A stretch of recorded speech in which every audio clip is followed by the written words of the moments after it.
Breaking: Trump makes shocking UN move, no one expected this. The ideological differences between the Obama and Trump administrations are perhaps nowhere more starkly portrayed than in their respective policies toward the communist Castro regime in Cuba. Where former President Barack Obama sought to normalize relations with Cuba, President Donald Trump intends to continue applying pressure on their oppressive government while taking measures to promote human rights on the island. Accordingly, the White House is undoing a major pro-communist Cuba move by the Obama administration.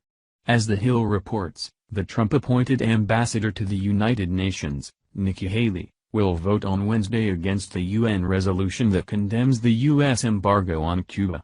Under Mr. Obama, the U.S. abstained from the vote.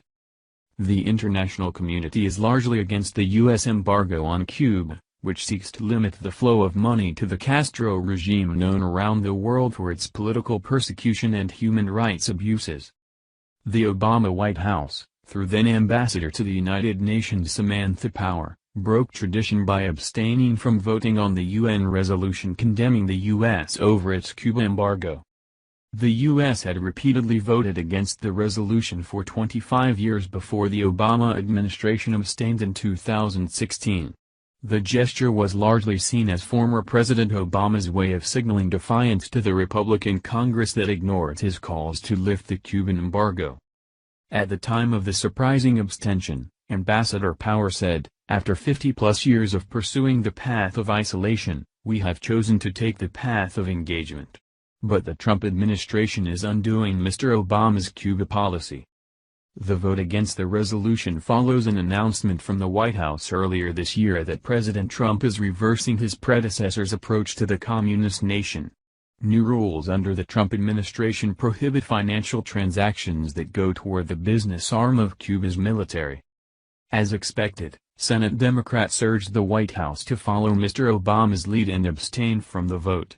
In a letter to the president, Democrat lawmakers argued the embargo is an outdated Cold War policy that should be removed. "Our failed embargo against Cuba has been repeatedly and publicly condemned by the international community as ineffective and harmful to the people of Cuba," the senators wrote. "The longer we maintain this outdated Cold War policy, the more our international regional credibility suffers." Meanwhile, the Trump administration remains committed to improving the condition of Cubans while also protecting American interests and without benefiting the Castros. Heather Nauert, the spokeswoman for the State Department, told the press how the vote against the resolution serves America's interests with regard to Cuba.